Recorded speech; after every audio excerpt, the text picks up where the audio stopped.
¿Qué cambios introducen las resoluciones de la Superintendencia de Riesgo de Trabajo 38 y 40 a la regulación del COVID como una contingencia laboral? Soy el doctor Matías Molinaro, abogado, especialista en riesgo de trabajo, y en este video analizaremos cada una de ellas. Como si fuera poco, y como si faltasen regulaciones en materia del COVID, y pasado un mes y medio de este aislamiento preventivo producto de esta enfermedad, siguen emitiéndose normativas que van modificando algunos aspectos esenciales de la terminología o del entendimiento de esta enfermedad. Así fue que 14 días luego de la emisión del DNU 367 del año 2020, la Superintendencia de Riesgo de Trabajo emitió la resolución 38, en la que de alguna manera intenta regular este DNU a través de cómo va a ser el procedimiento para determinar al COVID-19 como una enfermedad profesional. Un procedimiento bastante parecido al del decreto 1278 del año 2000, que es remitido a a través del artículo 2 de la resolución 298 del 2017. Ahora bien, más allá de regular este procedimiento, que entiendo que al no hacer tantas diferencias, digamos que parecería ser innecesario. Y vale aclarar que este procedimiento incluso sirve para regular el DNU sobre los trabajadores esenciales, excluyendo a todos los demás otros trabajadores que hoy no están ejerciendo labores de manera presencial en los puestos de trabajo. Hace, a mi criterio, una derogación tácita de partes o de ciertas partes de los artículos 1 y 2 del DNU. ¿Y por qué vamos a decir esto? Primero y principal, porque el DNU, la resolución 38, lo que hace es determinar nuevos requisitos que deberá cumplir el trabajador para efectuar la denuncia a la RT. Recordemos que antes, frente al carácter presuntivo, según lo que decía el DNU, frente al carácter presuntivo, lo único que tenía que acreditar el trabajador ante la RT era el diagnóstico emitido por una entidad autorizada de que contenía esa enfermedad, que se había infectado del COVID-19. Ahora, esto cambia, este criterio cambia porque el trabajador, aparte de tener que acreditar ese diagnóstico y obviamente que está ejerciendo una tarea esencial y está exceptuado del aislamiento preventivo obligatorio, va a tener que acreditar, rasgo más, rasgo menos, todas aquellas características que lo vinculen o que hagan al nexo causal, ¿sí? Pide, para que se den una idea, el tipo de actividad, todas circunstancias que están, jornada laboral, todas circunstancias que están vinculadas para poder acreditar el nexo causal. Lo que parecería que esa presunción, ese efecto presuntivo de enfermedad profesional no listada que le intentó dar el 367, quedaría corrido porque ahora el trabajador va a tener que acreditar ese nexo causal que antes se lo había omitido, había evitado que se cumpla con este requisito el DNU que veníamos mencionando.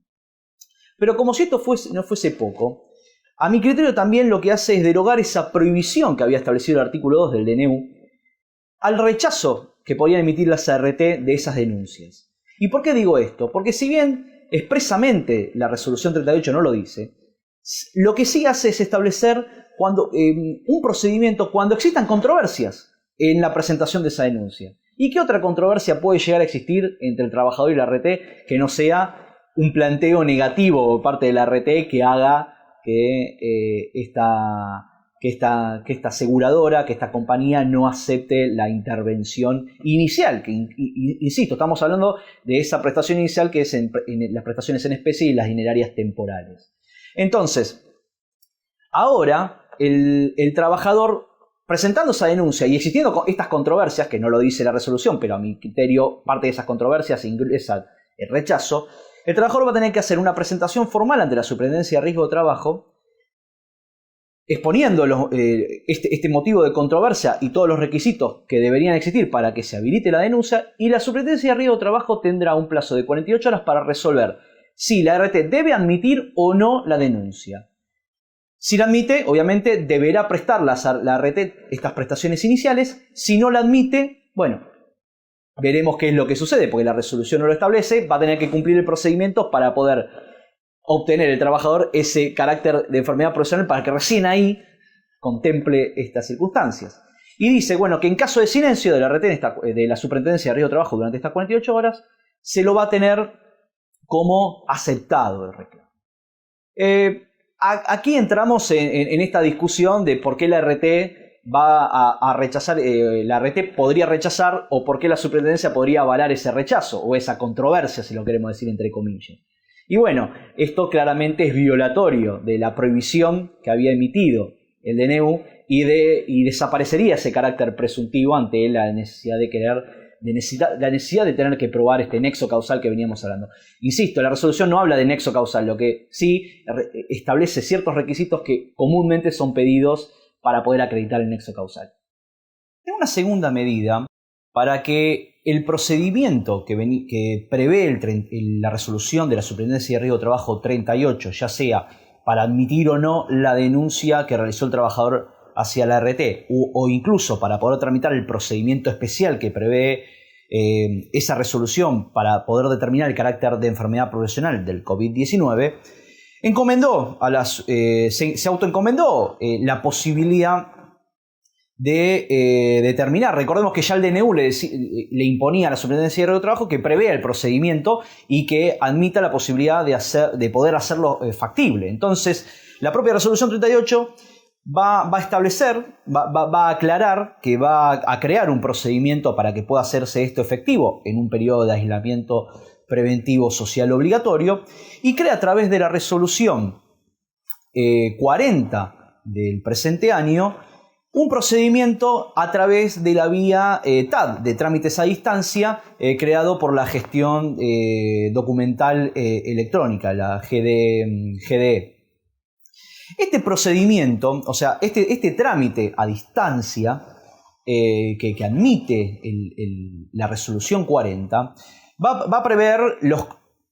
estos dos procesos que se crean a través de la resolución 38, y a su vez va a incorporar otros dos trámites que venían siendo pedidos hace un mes y medio que estamos en este aislamiento, como veníamos mencionando, y venimos pidiendo la necesidad de que el trabajador tenga un espacio para discutir cuando la RT durante este periodo le está otorgando prestaciones y no son las adecuadas, o cuando dio el alta médica. ¿Sí? En uno de los videos que hicimos durante esta etapa, si no me equivoco el primero de ellos, analizamos que no había una vía hoy para poder discutir el alta médica. Esta nueva resolución crea este ámbito electrónico para que podamos introducir no solamente, insisto, el reclamo frente a la admisibilidad o no de la denuncia, o para el procedimiento, iniciar el procedimiento para determinar el carácter profesional de la enfermedad COVID-19, sino que a su vez también las divergencias en las prestaciones y la divergencia en alta médica. Y acá tenemos un conflicto, porque todas aquellas prestaciones en especie o dinerarias que se fueran dando durante este mes y medio de aislamiento preventivo social obligatorio, o el alta que incluso se dio, supongamos, en la primera semana del aislamiento. Recordemos que la resolución prevé un plazo de 5 días hábiles para poder interponerla. Entonces, si bien los días hábiles quedaron suspendidos, no están previstos, se admitirán, o sea, ¿admitirá la Superintendencia de Riesgo de Trabajo una alta médica que se dispuso hace un mes? Bueno, a mi criterio sí, deberían hacerlo, y estaría habilitado el trabajador para hacerlo por esta vía. El problema es que, estamos discutiendo una alta médica que se dio hace un mes y quizá el trabajador ya optó por ir por otra vía a curar ese daño que se había generado producto de un infortunio laboral.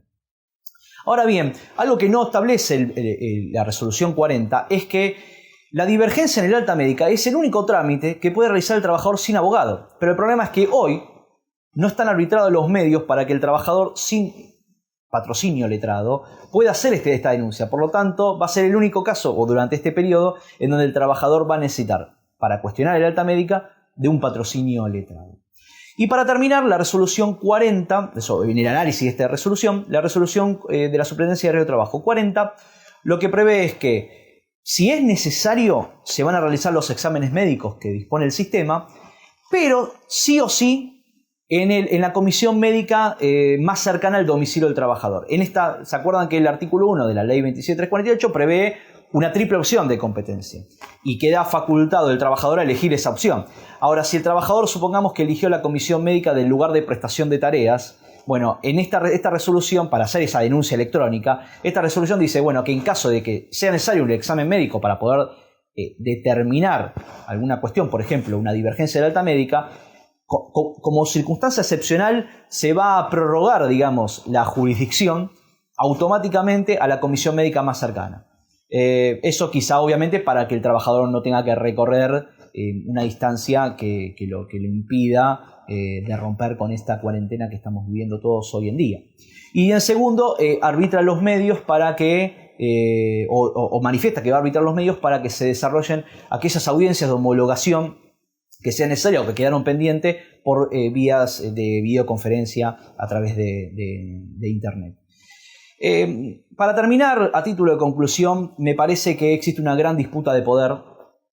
que se ve bien marcada y que hoy en día, ya lo he dicho durante el video, me parece que esta resolución deroga parte del artículo 1 y 2 del DNU dictado hace exactamente 18 o 19 días. Y esto genera un desconcierto aún mayor del que ya existía, ¿no? Que veníamos analizando en los dos videos anteriores. En esta puja de poder creo que quedó bien marcada cuál es la voluntad de la Superintendencia de Riesgo de Trabajo, y creo que los jueces van a tener que utilizar estas resoluciones, particularmente la 38, para ver cuál es, cuando nosotros como abogados planteamos de que existe, que somos los que transitamos comúnmente las comisiones médicas y que discutimos constantemente contra las ART, la Superintendencia de Riesgo de Trabajo, las propias comisiones médicas, y hablamos de que no hay independencia entre unas y otras. Bueno, me parece que la resolución 38 es un claro ejemplo de que no hay independencia. La Superintendencia de Riesgo de Trabajo están solventadas enteramente por la ART. Yo creo que las ART se han visto agraviadas por el DNU 367, y creo que era la intención del DNU, no agraviarlas, sino traerlas y que se hagan cargo un poco de este momento que requiere de la colaboración de todos. Y creo que entre la colaboración, la solidaridad y las circunstancias y las pérdidas económicas que podían llegar a haber, obligaron a las ART a pedirle, entre comillas de vuelta, a la Superintendencia de Riesgo de Trabajo que emite una resolución como esta. Insisto, no puedo hablar de si está bien o no el decreto 367 cuando le impuso las ART, cosa que excedería el marco de la ley. Pero creo que emitir 14 días después una resolución de estas características claramente hace a pensar que no existe esta independencia de la que venimos nosotros como abogados cuestionando constantemente, y que bueno, y se ve plasmado hoy en la realidad de esta resolución.